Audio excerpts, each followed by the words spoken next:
মাতৃভাষার মাধ্যমে নতুন কোনো বিষয় শিখতে পারা শুধুমাত্র সহজই নয়, বরং অনেক আনন্দদায়কও বটে। হ্যালো স্টুডেন্ট, আসসালামু আলাইকুম।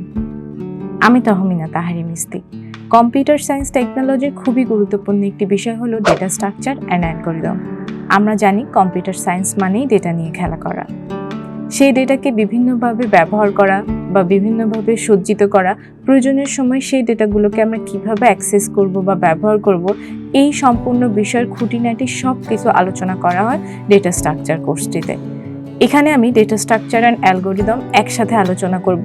এটা বিশ্ববিদ্যালয় পর্যায়ে বা ইউনিভার্সিটি লেভেলে কখনো কখনো একসাথে বা কখনো কখনো আলাদাভাবে পড়ানো হয়। প্রথমে ডেটা স্ট্রাকচার পড়ানো হয় এবং তার পরবর্তীতে অ্যালগরিদম পড়ানো হয়। আমরা ইতিমধ্যে বলে ফেলেছি যে ডেটা স্ট্রাকচার মানে ডেটার গঠন বা ডেটা কিভাবে সাজানো হয় সেই বিষয়গুলো নিয়ে আলোচনা করা, আর অ্যালগরিদম হলো কোনো সমস্যা সমাধানের পর্যায়ক্রমিক ধাপ। কম্পিউটার সায়েন্স টেকনোলজিতে ডেটা স্ট্রাকচার অ্যান্ড অ্যালগরিদমের ভূমিকা বা গুরুত্ব আসলে বলে শেষ করার মতো না।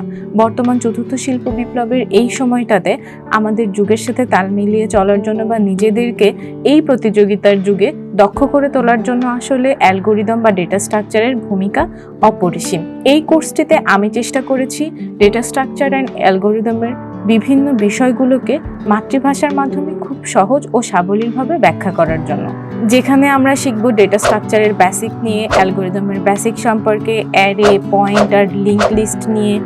এছাড়াও আমরা শিখব স্ট্যাক, কিউ এগুলো সম্পর্কে। তাছাড়া বিভিন্ন ধরনের সার্চিং অ্যালগরিদম, যেমন binary search algorithm, linear search algorithm, বিভিন্ন ধরনের sorting algorithm, bubble sort, quick sort, merge sort, heap sort, বিভিন্ন ধরনের ট্রি, গ্রাফ, এইগুলো নিয়ে মূলত আমরা এই কোর্সটিতে আলোচনা করব। আপনার একাডেমিক পড়াশোনাকে আরও এক ধাপ এগিয়ে নিয়ে যেতে যুক্ত হয়ে যান আমার সাথে ওয়ে টু ইঞ্জিনিয়ার প্ল্যাটফর্মের ডেটা স্ট্রাকচার অ্যালগরিদম কোর্সটিতে। দেখা হবে কোর্সটিতে। আসসালামু আলাইকুম।